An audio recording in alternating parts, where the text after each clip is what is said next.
Olá pessoal, estamos aqui para mais uma aula agora sobre saúde da mulher, né?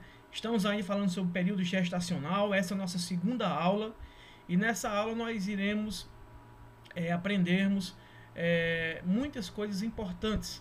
Dentre elas, iremos fazermos o cálculo sobre a idade gestacional, ou seja, quantas semanas essa mulher está de gravidez e a data provável de parto, né? A data, o dia, o mês e o ano que provavelmente ela vai ganhar ao seu bebê, à sua criança. Isso é importante para que a gente auxilie os enfermeiros durante o pré-natal. A primeira coisa que se faz no pré-natal é fazer essa data provável do parto dela e ao longo do pré-natal e sabendo também da idade gestacional, com quantas semanas e dias essa mulher está de gestação, certo? E também vamos aprendermos mais sobre as modificações fisiológicas no corpo da mulher na gravidez. Para depois, na próxima aula, nós falarmos diretamente sobre o parto, né? O processo de parto e o puerpério, que é logo em seguida, certo? Pronto.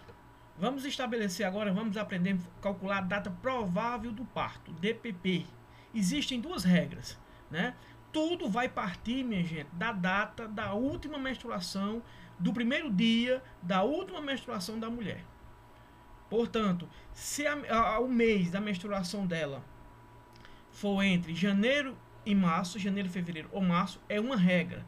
Se for de abril até dezembro, é a outra regra. Vamos sabermos primeiro essa de janeiro a março, certo? Portanto, é muito fácil, minha gente. Ó, você vai fazer o que? Nesse sentido aqui. Você vai colocar a data dela, um exemplo aqui, ó, 13 de janeiro de 2016. Você coloca aqui e vai acrescentar mais 7 dias e mais 9 meses nos meses. Portanto, faz-se o cálculo. 13 mais 7, né? 20. 1 mais 9 são 10. E repete o ano, porque ainda são 10 meses, não pula mais um ano. Portanto, é 2016 ainda. Portanto, a data provável do parto dessa mulher é dia 20 de outubro de 2016. Simples assim. É só acrescentar o 7 no dia e 9 nos meses. Isso aí, se ela tiver a data de janeiro e fevereiro, a março, a data do mês da última menstruação dela. Vamos para a próxima regra? Pronto. Agora, se a data da última menstruação dela for a partir de abril até dezembro, a regra é outra. O que é que nós vamos acrescentarmos aqui, ó? Vamos colocar aqui a mesma data, só que agora colocando abril, né? Portanto, você vai somar o dia, continua mais 7, só que agora você vai diminuir os meses. Ao invés de mais 9, vai ser menos 3. Certo? Porque isso aí também induz a questão de passar dos 12 meses, né? Passando dos 12 meses, como são 9 meses, 12 menos 9 dá 3, portanto menos 3. E vai, como passa dos 12 meses, coloca mais um ano na frente. No ano, adiciona mais um. E aí a regra é do mesmo jeito. Portanto aqui, ó, 13 mais 7, 20. 3 menos 4, 1. E 2016 mais 1, 2017. Portanto, a data provável do parto dela vai ser 20 de janeiro de 2017. Simples assim, minha gente. Simples assim. Só que tem uma outra situação que nós vamos ver mais na frente. E lembrando que na próxima segunda-feira iremos realizarmos vários exercícios que caem muito em concurso público e tem as regras e a gente precisa saber. E essa são as dicas que eu dou para vocês dessas duas formas. Mas existe essa questão aqui, né, minha gente? Se por acaso a mulher ela desconhecer, né, o dia exato da sua da última menstruação, do primeiro dia da última menstruação, ela vai nos dizer mais ou menos qual foi o período. Se foi no início, no meio ou no final do mês. Se ela disser que foi no início do mês, você não sabe aqui o dia, não é isso? Você vai colocar, se for no início, dia 5. Se for no meio, dia 10. Se for no final, considere dia 25, para a gente fazer aquele mesmo cálculo. Aqui é só para a gente saber o dia quando ela não sabe exatamente, certo? Continua a mesma regra, certo? Se for de janeiro a março, acrescento 7 mais o 9. Se for a partir de abril, acrescento 7 menos 3 nos meses e mais 1 no ano. Beleza? Tá aqui, ó, um exemplo. Um exemplo bem clássico, minha gente, aqui, ó. Tem ainda essa situação, mais um exemplo aqui, na verdade. Tem ainda essa situação. Se a soma dos dias é mais um detalhe, na verdade, né? Mais um detalhe. Se a soma dos dias ultrapassar os 31 dias, que corresponde ao mês, devemos somar e diminuir 31 e aumentar um mês para frente. Exemplo, eu quero dizer o seguinte, a data da última menstruação, do dia dela foi dia 27 da última menstruação dela, você vai acrescentar mais 7 naquela regra primeira, até março. Se você colocou aqui mais 7, vai dar aqui embaixo o resultado 34. Existe dia 34? Não existe, né, minha gente? Portanto, 34 menos 31, que essa é a regra, vai dar 3. Como passou dos 31, passou um mês, acrescenta mais 1. Você vai somar mais 1. O que seria outubro, né? O dia 10 de outubro. Aliás, o mês 10 é outubro. Você vai acrescentar mais 1, que vai ser novembro. Portanto, o dia 3 de novembro de 2004. Certo, minha gente? Você acrescenta mais 1. Aí tem outra situação. Micael, e se essa data aqui for diferenciada? Aliás, se fosse nesse caso aqui, a regra seria menos 3, não é isso? O 10, com o mês de outubro, seria menos 3. Portanto, a regra, resumindo isso aqui, é só para dizer que quando ultrapassar o número de dias de 31, você diminui por 31 dias. E o resultado é o número que der, vai ser o dia provável do parto dela. E acrescenta mais 1, já que ultrapassou os 31 dias, acrescentando mais 1 nos meses. E o ano continua o mesmo, certo?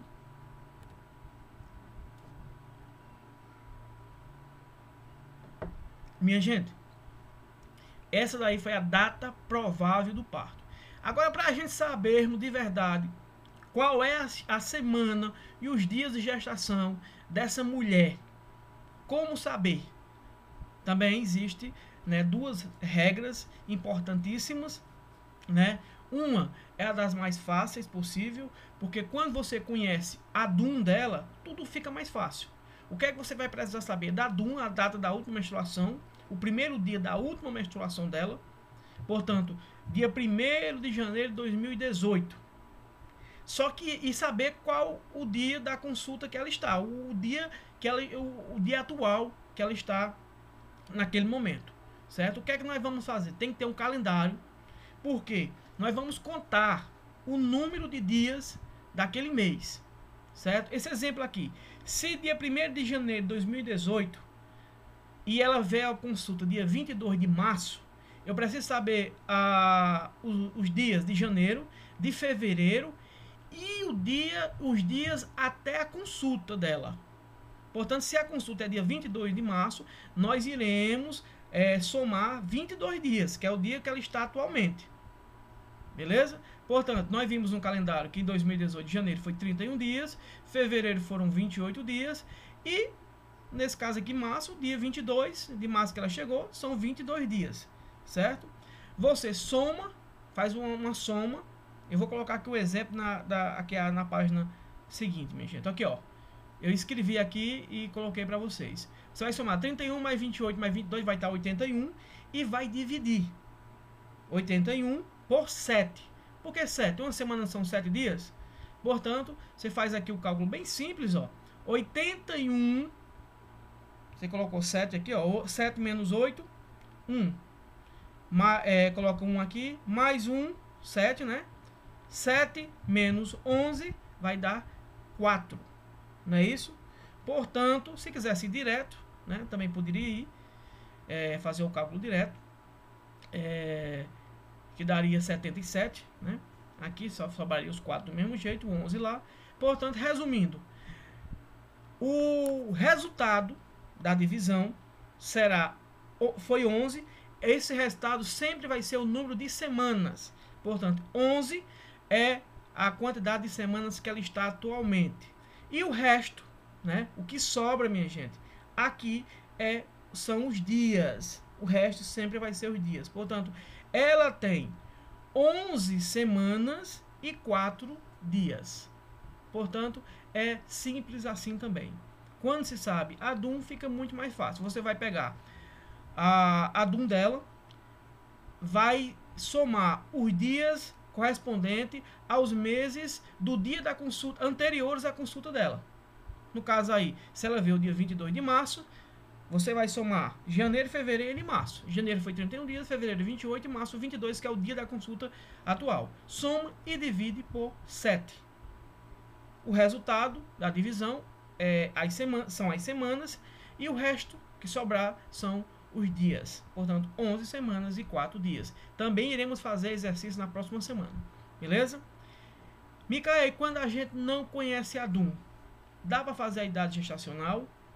Sim. Quando não se sabe a DUM, o enfermeiro ou o médico que está fazendo o pré-natal, né, utiliza ou solicita uma ultrassom gestacional, que é através do tamanho do embrião ou do feto, ele diz a idade gestacional pela ultrassom obstétrica ou gestacional, também chamada, ou pela regra de McDonald. Essa regra é o seguinte: esse IG aqui significa idade gestacional é igual a AFU. O que é isso? A altura do fundo uterino. É preciso fazer a medição, e aí o enfermeiro faz a medição lá no pré-natal da altura do fundo uterino dela, pegando da sínfise púbica até o umbigo, né? A parte aliás, até a região do diafragma, melhor dizendo. Portanto, faz a medição lá e vai colocar o resultado em centímetros, vezes 8, aí vai ter o resultado e vai dividir por 7. Vai ser aquela mesma divisãozinha lá, certo? Digamos que fosse 81 centímetros, vai colocar 81 vezes 8, né? Aí dividir por 7. Essa é a regra que se faz quando não se sabe a DUM, né? Ou faz a ultrassom, ou essa regra de McDonald. Certo, minha gente? É isso aí. Agora, vamos para essa próxima fase. O próximo assunto da nossa aula de hoje são as modificações no corpo da mulher na gravidez, né?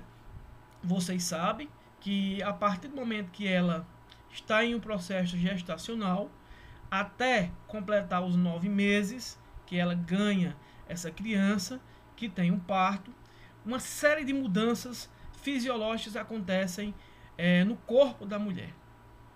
O principal é o útero, né? Que após a implantação do ovo, ele começa a se modificar, tanto na sua consistência, no seu volume, no peso, na forma, posição e coloração. A consistência dele, ele fica mais amolecido, né? Justamente para ter a flexibilidade, e o tecido endometrial, que é onde está implantado o embrião, ele precisa de flacidez, até porque o tecido é flácido, né? Composto por sangue, né? Mas a própria musculatura do útero ela fica mais amolecida, porque também a progesterona ela exerce uma função muito importante, que é o relaxamento da musculatura lisa, e o miométrio é a musculatura lisa. Portanto, ele relaxa, ele fica mais leve, né? O volume antes era 7 centímetros, e ele pode chegar a 38 centímetros de comprimento, o útero, né? O volume dele fica maior, justamente para absorver o tamanho final da criança, do feto, né? O peso, antes 70 gramas, ao final pode variar aí o peso do útero, viu, minha gente? Não é o peso da criança, né? O peso do útero vai variar entre 1.100 gramas e 1.550 gramas. Entre 1.000 e 1.500 gramas, o peso dele pode chegar até o final, porque ele fica enriquecido, né? Ele aumenta também para nutrir com a placenta também, e por isso que esse peso ele fica maior. Antes, a forma, ele era periforme. Olha aqui, minha gente. Ele era periforme, né? Essa forma aqui de um triângulo, né? De uma pirâmide, né? Parecido com uma pera. O útero feminino parece uma pera, né? Antes. Mas depois ele fica globoso, ele fica arredondado, né? Justamente para poder encaixar o feto. É isso aí, é as mudanças fisiológicas. E ele vai subindo, né, minha gente? Ele vai saindo do osso pélvico, ele vai se deslocando, vai subindo até ultrapassar a altura do umbigo, né? Onde ele fica implantado. O colo uterino. Pronto, colo uterino também vai ter mudanças. Ele vai primeiramente mudar sua cor. Ele é mais arrosada, ela fica mais arroxeada e amolecida. Esse arroxeamento é devido à vascularização do colo uterino, é que ele é emaralhado de vaso sanguíneo, ele tem a coloração mais arroxeada mesmo, por isso que tem essa coloração. Ele também fica mais flácido, né? Ele fica um pouco mais amolecido, que é justamente para facilitar a passagem do feto durante o processo de parto, trabalho de parto. O canal cervical, o orifício, né, do colo do útero, ele fica ocluído, na verdade, por uma mucosa gelatinosa e espessa, chamada de tampão mucoso, minha gente. As células da endocéfise dentro do colo uterino, ela vai produzir esse muco, gosmento, parece catarro, né? Esse tampão mucoso, ele muda de cor, ele parece eu tenho até a imagem deles aqui, ó. Ele pode ser transparente, mais transparente esbranquiçado, ou pode ter uma coloração mais amarelada. E quando a mulher perde esse tampão mucoso, que não significa que ela vai ter entrar em trabalho de parto, mas já pode até 15 dias depois já inicia, né, na verdade, sinais que ela pode entrar em trabalho de parto, mas pode durar aí, em média até 15 dias, como também pode ser logo depois o trabalho de parto iniciar. Não quer dizer significamento. O que vai dar significado para o trabalho de parto são as contrações, né, uterinas, mas já mostra que a mulher já está realmente preparada para... Isso é muito importante num parto normal, porque já mostra que o corpo já está se preparando, chegando na fase do parto, né? Portanto, esse tampão aí, ele tem essa característica gelatinosa, que parece com catarro, e ele serve, na verdade, para proteção, minha gente, da mulher que tem contato com o seu meio externo, ou seja, com o canal vaginal. Ele tampa ali, fazendo uma lacração mesmo desse canal, evitando que bactérias, fungos, vírus, ele possa entrar e promover uma infecção uterina e consequentemente pode ter um abortamento devido à infecção. Portanto, ele protege a mulher contra possíveis infecções, né? E o colo também, para que ele não tenha nenhum processo anormal. Não é isso, minha gente? Portanto, deixa eu voltar aqui. Ele tem um tampão mucoso, né? Na verdade, na dilatação do colo do útero representa a primeira fase do trabalho de parto. Só uma observação, que é o processo de dilatação do colo, que ele vai ter é o início do trabalho de parto, que você vai ver posteriormente, né? Esse colo se dilatando até alcançar os 10 centímetros e a mulher realmente ter a expulsão do bebê. Vulva e vagina, né? Ambas elas ficam hipertrofiadas, ou seja, elas ficam inchadas, né? Elas ficam mais volumosas, né? Tem aumento dos fluidos no canal vaginal devido à ação hormonal de progesterona e de estrógeno. Também ganha essa coloração mais arroxeada devido esse arroxeamento se dá devido à vascularização também que acontece com a gestação, o processo de vascularização sanguínea, e por isso que acontece, fica mais arroxeada, tanto a vulva como a vagina. Seios.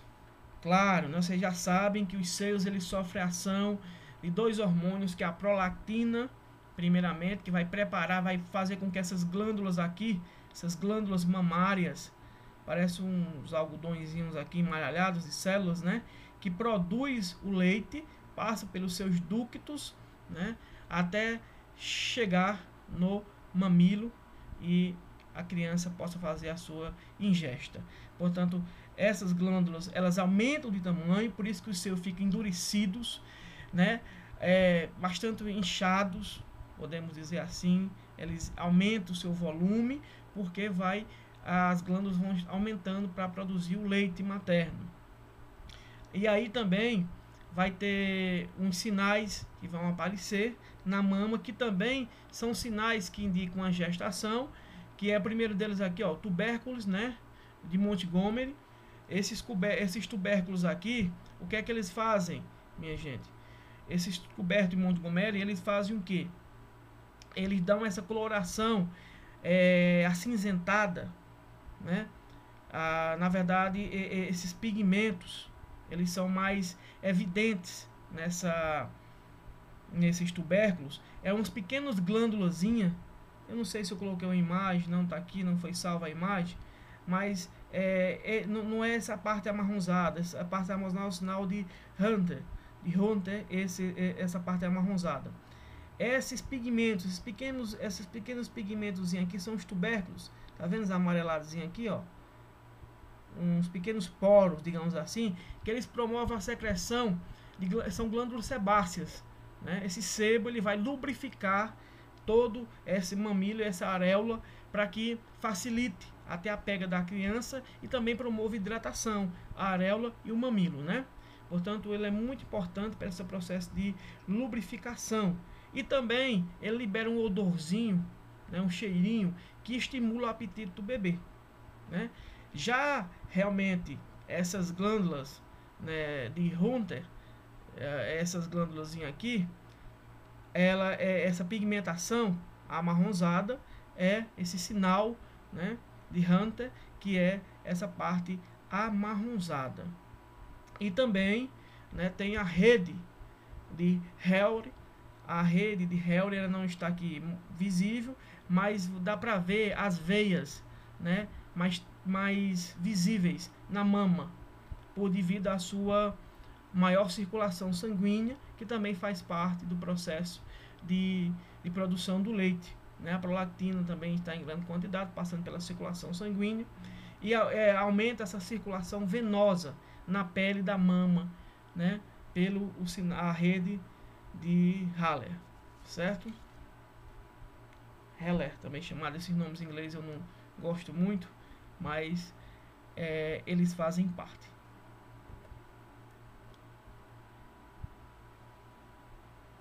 Minha gente, na pele da mulher, o que é que acontece? Pode aparecer essa pigmentação da areola, vocês já viram, né? Que é os sinais de Hunter. E o cloasma. O que são os cloasmas, minha gente? São manchas escuras amarronzadas. Vocês estão vendo aí, ó, nessa primeira imagem aqui, que pode aparecer na região maxilar, pode ser aqui nos lábios superiores, no nariz, na região frontal, na testa da mulher. Pode aparecer essas pigmentações na sua face, que são devido à liberação da grande quantidade de estrógeno, que faz com que essa pigmentação aconteça durante o ciclo gravídico, né? Existem cremes, pomadas que são prescritas pelos médicos, que podem melhorar, mas não tira, porque é típico da gestação, né? E as estrias, o que são estrias, minha gente? O que são essas estrias? As estrias, eles são o estiramento, elas acontecem devido ao estiramento da pele, né? Há lesões nas células epiteliais da pele, né, na região dérmica. Quando ela estica com o aumento do volume uterino, ela estica muito e ficam abertas as lesões. Quando elas regridem a barriga, depois do parto, elas ficam cicatrizadas. E início elas são avermelhadas, mais rosadas, e com a cicatrização elas ficam mais esbranquiçadas. Portanto, acontece também quando a mulher ela está mais gordinha, né? Que a barriga abdominal, a gordura abdominal, ela aumenta, e depois ela tem um emagrecimento, tanto como na mulher, também forma essas estrias, que na verdade, você morre essas células epiteliais, aí ficam as cicatrizes, né? E são horríveis, são a morte, né, dessas células. Pode ser que tenha os médicos durante o pré-natal, passar alguns cremes, uma hidratação, evitar também aumentar, passar do ganho de peso natural durante a gestação, para que não aconteça essas estrias com mais frequências. A partir da 16ª semana já inicia o crescimento abdominal, né, minha gente? O abdômen ele vai ganhando, vai aumentando devido ao crescimento também do embrião depois do feto. À medida que ele vai aumentando, claro que esse abdômen dela vai crescendo. À medida que o útero ele vai aumentando de tamanho devido ao crescimento do feto. Aí ele vai se expandindo e o abdômen também vai se expandindo. Aí chegamos nas alterações mais fisiológicas do sistema cardíaco. Claro, minha gente, a mulher ela tem um aumento do débito cardíaco e aumento da frequência cardíaca. O débito cardíaco ele é caracterizado pela saída do sangue do ventrículo esquerdo para a aorta, a quantidade que sai por minuto, né? E a frequência cardíaca são os batimentos cardíacos em 1 minuto. Eles são aumentados principalmente no primeiro e o segundo trimestre de gestação, devido o quê, minha gente? Devido ao consumo, né, do embrião, já que a mulher ela divide a sua rede circulatória para os seus órgãos e para a placenta, e a placenta para o embrião, para o feto. Portanto, há um consumo maior, né,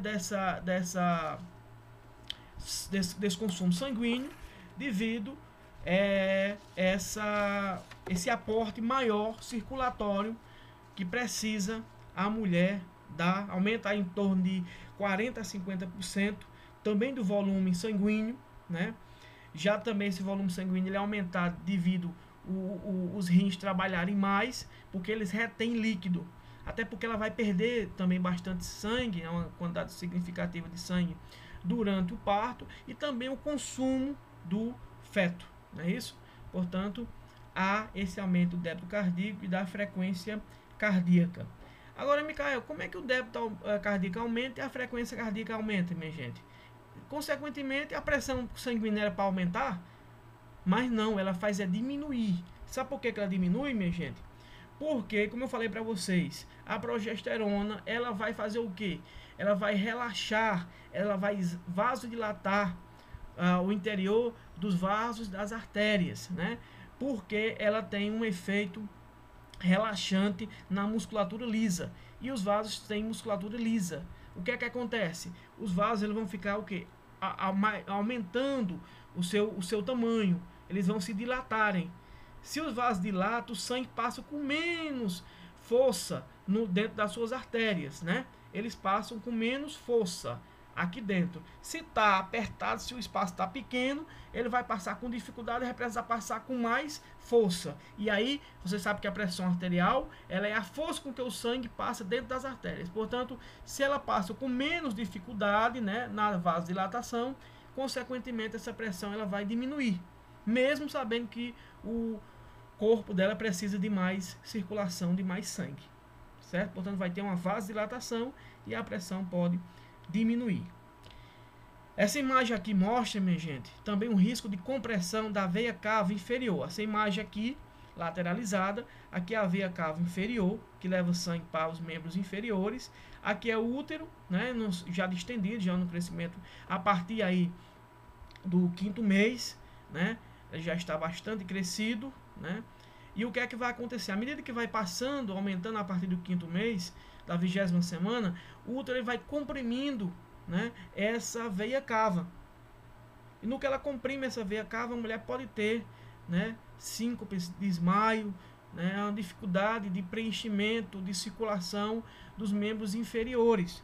Portanto, por isso que orienta-se que a mulher fique deitada a partir do 5º mês, ela deita em decúbito lateral esquerdo. Quando ela deita lateralmente na parte esquerda, ela permite, né, que não haja essa compressão da veia cava. Essa veia cava, não sendo comprimida, passa o sangue para os membros inferiores, ela não vai ter risco de formação de trombos, né, de formigamento nas pernas, e que isso possa comprometer a sua saúde. Portanto, é indicado a lateralização esquerda para a mulher, que ela possa deitar, ela respirar melhor, enfim, né? É muita coisa, viu, minha gente? precisando de uma aguinha que é para dar uma reforçada nas cordas vocais.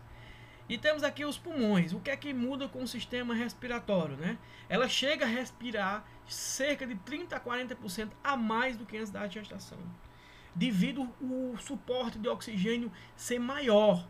Ela não está promovendo a oxigenação só do seu corpo, mas da placenta para o feto, minha gente. Por isso que aumenta esse consumo. E o que é que acontece também? O diafragma é o músculo, né, que promove os movimentos respiratórios, vocês sabem disso, né? É o principal músculo da respiração. Ele é responsável por separar as cavidades torácica e abdominal.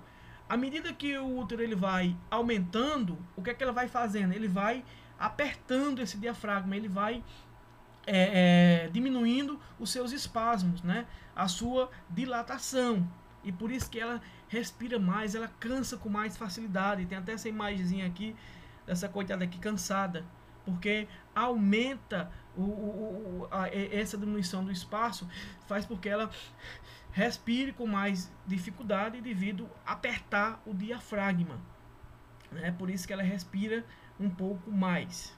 A questão e também da necessidade de oxigênio chegar até o feto. Os rins, como eu já falei anteriormente, né, ele aumenta a função renal a cerca de 30%. A mulher urina mais, porque também há a questão da compressão da bexiga. O útero também, quando ele fica aumentado, ele vai o que? Apertar a bexiga. E ela fica tendo várias micções, né, durante essa gestação. E também, como a retenção de líquido, né, no sistema aí renal, há uma retenção de líquido, ela fica mais inchada, mais edemasiada, as pernas começam a inchar mais, porque retém mais líquidos, minha gente. Por isso que ela fica com aquelas pernas bastante edemasiadas, principalmente já no final da gravidez aí, no ápice, né? Ela fica bastante edemasiada devido à retenção de líquido, né? Retém o sódio e o sódio ele retém líquido. Também por isso um risco muito grande de ter a pré-eclâmpsia, né? A pressão arterial aumentada pode ser devido também a essa retenção de sódio. Mais uma aqui, minha gente, alterações do aparelho digestório. O que é que muda, né? Primeira coisa, o estrógeno e a progesterona, eles promovem a diminuição do pH. O pH fica mais ácido. Quando diminui, o pH fica mais ácido, não é isso? Começa logo pela boca. Por isso que aumenta a azia, a pirose, né? Aquele fogo saindo no esôfago dela, podendo causar refluxo. Porque também o que é que promove o refluxo? Aumenta aí 30% a 50% nas mulheres grávidas. Porque é um relaxamento da musculatura lisa. Lembra a ação da progesterona? A cárdia, que é a válvula que permite a passagem, né, do alimento do esôfago para o estômago, ela fica relaxada. E com o útero aumentado, ele diminui a questão do espaço gástrico. E aí, juntando as duas coisas, os alimentos voltam e acabam ela tendo aqueles gorfos, né? Aquela volta de alimentos, né? Isso é fisiológico, né? Pode ser patológico ou em outra situação que não seja gravídica. Mas nessa situação, o esôfago ele também sofre esse relaxamento, esse esfíncter, né, da cárdia, ele fica mais aberto, ele fica relaxado e quando está cheio, ele pode voltar, não é isso? Portanto, também a questão da vesícula biliar, há uma influência, aumenta o tempo de esvaziamento, pode surgir, viu, minha gente, se ela tiver tendência principalmente a surgir cálculos biliares, podem surgir porque a bile sai em menor quantidade para o intestino. Vocês sabem que a bile, ela tem a função, ela sai lá dos ductos biliares, aqui do fígado, ó, minha gente. Esse verdinho aqui é a bile e entra no duodeno, que é a primeira porção do intestino, para quebrar as gorduras, certo? E quando esse bile não chega em grande quantidade, esse intestino também pode ter, como tem o intestino é uma musculatura lisa, mais uma vez a progesterona, como ela diminui, né, esses movimentos peristálticos da musculatura lisa, pode ocorrer a constipação. Ela pode defecar menos vezes, né, em menor vezes, e essa fezes ficar endurecida. Pode ter constipação intestinal devido à diminuição dos movimentos peristálticos. Os movimentos peristálticos, eles fazem com que o bolo fecal desça pelo reto para ser eliminado. Mas quando está tendo essa diminuição, nesse relaxamento, pode acontecer a constipação também na gestação.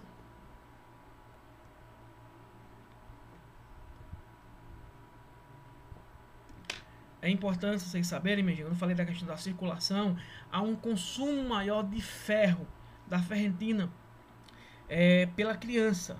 E é preciso que a mulher ela tome um suplemento de ferro, que é o sulfato ferroso 40 miligramas. Certo? É recomendado todas as gestantes a partir do segundo trimestre de gestação até o término da lactação dela. Até porque também perde a quantidade de sangue no parto. Até o final da lactação ela tomar o sulfato ferroso, um comprimido ao dia. Geralmente na 20 semanas de gestação, né? No segundo trimestre, aí elas no início do segundo trimestre ela já começa a tomar o sulfato ferroso. Já o ácido fólico, minha gente, ele é indicado nas primeiras semanas de gravidez. Se a mulher quer, ela tem um planejamento e sabe exatamente quando vai engravidar, ela já pode, é prescrito pelos médicos anteriormente à gravidez, o uso do ácido fólico, porque ele ajuda na formação do tubo neural, né? E é a partir do tubo neural que pode ter uma malformação nele, pode surgir algumas doenças genéticas, como a síndrome de Down, né? E outras malformações genéticas na criança. Portanto, ele previne algumas malformações. O ácido fólico 5 mg também é prescrito no início da gestação. Isso aí também é feito no pré-natal, na primeira consulta dela. E aqui é uma tabela final, minha gente, aí com o surgimento aí no primeiro trimestre, segundo trimestre e no terceiro trimestre de gravidez, algumas situações, como já falei para vocês, muitas delas, né, que acontecem na gestação. Portanto, é só um resumo mais ou menos do que eu já falei para vocês, né? Espero que tenham compreendido. Claro que existe mais coisas, mas isso é mais a nível superior. Eu queria que vocês soubessem pelo menos esse básico, para que a gente possa entrar na próxima aula no processo de trabalho de parto. Beleza? Portanto, era só isso. Vou colocar também, disponibilizar aqui algum outro material suplementar. E vamos tirar dúvidas também no WhatsApp daqui a pouquinho, tá certo? Um grande abraço, fiquem com Deus, que Deus abençoe cada um de vocês.